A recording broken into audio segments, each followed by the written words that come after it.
Pekan busana New York Fashion Week akhirnya digelar dengan fashion show secara fisik setelah hadir secara virtual tahun sebelumnya. I think what the pandemic did is it kind of dismantled the structure that we normally operate within of like the cycles of fashion weeks and all this stuff, and so it just allowed us to see that we can do stuff that's more direct to our customer. Sebelum New York Fashion Week pun, Christian Cowan juga mencermati dampak mendalam pandemi bagi dunia fashion kepada kantor berita Reuters. I mean, it was a wild year in terms of we're a party dress brand and parties were like illegal. So it was interesting, but I'm very lucky in terms of at the beginning of the brand, I saw many young designers who were completely reliant on retail and then they would go bust in like 2 years. And I was like, I'm not interested in that. So we were never fully reliant on our sales for our cash flow. We do loads of partnerships. We do loads of collaborations. We do loads of different facets to the business. So all of those continued.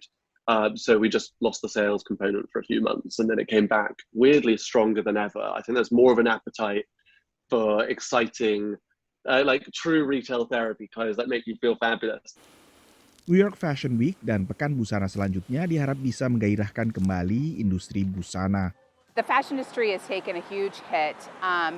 Essentially production was ground to a halt for some time. There's been a lot of supply chain problems and also just demand. And the fact that in the midst of all of this, we've really seen a turnover to online shopping. So, the entire retail landscape has changed and a lot of stores have closed.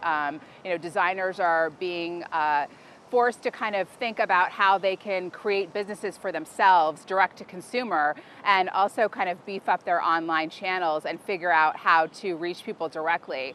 Menurut penyelenggara New York Fashion Week, banyak perubahan lain juga terjadi. We are approaching the business differently. Again, an investment in direct to consumer. Looking at production, looking at local production, made in New York, made in America, looking at a more sustainable industry. So there's a lot of shift that happened and a lot of development that happened. Sebelum pandemi pun ada pergeseran konsumen ke pakaian ramah lingkungan. Satu lagi dampak pandemi adalah konsumen cenderung memilih pakaian yang lebih casual atau santai karena toh mereka di rumah saja dan hanya perlu tampil prima sebatas rekaman kamera zoom. Tapi dengan pelonggaran, berbagai pembatasan dan dimulainya kembali aktivitas di luar rumah, maka banyak konsumen kini juga kembali lagi memperhatikan penampilan dari kepala hingga ke kaki. Dari Washington DC, saya Nova Purwadi dan tim VOA.